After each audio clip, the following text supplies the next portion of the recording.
ne po flisnim për një problematikë që ka vite tashmë, 5 vite, po thoje, që është zgjatur dhe po imagjinoja, po mendoja, do shtohet akoma më shumë presioni me këtë problem gjeopolitik që kemi aktualisht.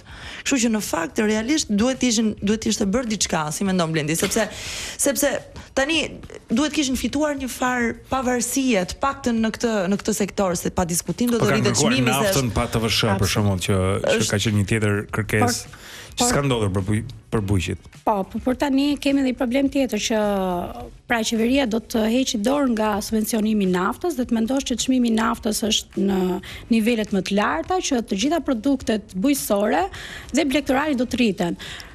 Por përsëri ne e dim shumë mirë që nga dhjetori, më saktë nga nëntori deri në muajin, le themi mars, në mes të marsit, ne kemi pas shumë rreshje, po kjo ka ndikuar negativisht për blegtorinë dhe bujqësinë, sepse një pjesë arve janë përmbytur. Çfarë ka bërë qeveria në këto kushte? Çfarë ka bërë? Pra thjesht janë vënë në vështirësi fermerët ose për ato pak të mbjellra që i kanë, le themi, mbijetuar për mbytjes, ato do të shiten me çmime të larta. Dhe një nga justifikimet që, le themi, fermerët thonë është që koha, atmosfera, pra shiu e tjerë na ka ndikuar pra dhe në rritjen e çmimeve. Është një situatë e cila është një situatë alarmante. Nëse ata dalin në rrugë atje fillojnë derdhin qumshtin. Sigurisht që ajo është një metaforë edhe për treguar se ku ka arritur, domethënë, deri në palc halli i tyre.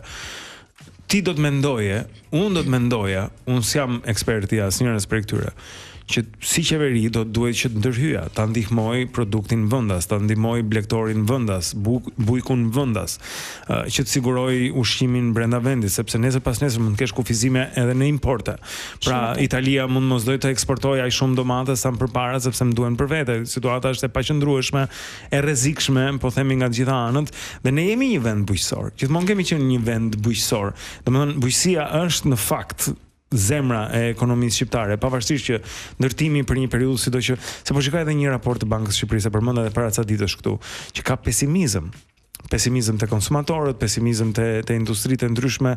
Si e shikon këtë tërësinë ekonomike? Po bëjmë ne veprimet e duhura për të siguruar që ekonomia do të vazhdojë të funksionojë, që produkti vendas do të jetë në treg?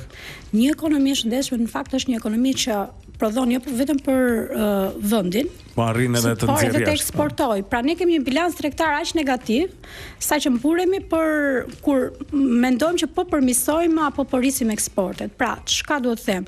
Dhe për ato kompani që ato fermerë në fakt që eksportojnë, ka dhe një problem tjetër, sa ato përballen me një tjetër problem, në çmimi i eurës. Produktet made in Albania nuk janë më aq konkurruese në treg. Pra, kemi mungesë punojësish.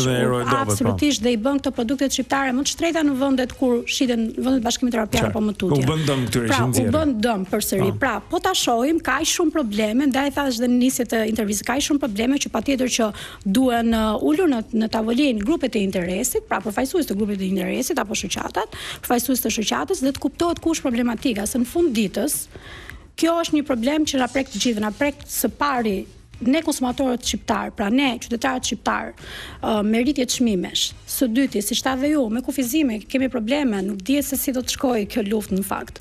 Nga ana tjetër, nëse zhvillohet bujqësia dhe do kemi një rritje të mëtejshme ekonomike, por zhvillimi i bujqësisë dhe blegtorisë duhet të jetë një mision për qeverinë, dhe di pse, sepse do të ndikojë në popullimin e zonave rurale. Faktikisht nuk po mundohem, se gjithmonë kur flasim për këto tema, mundohem të kuptoj palat që kanë interesat e tyre. Gjithmonë më shkon mendja aty që të kuptoj pse edhe ato arsyet prapa skene. Edhe nuk shoh, sepse realisht ky është një moment, një independencë, një pavarësi e cila do ishte shumë presion shtetit, qeverisë, do e lehtësonte, sidomos në momente si këto.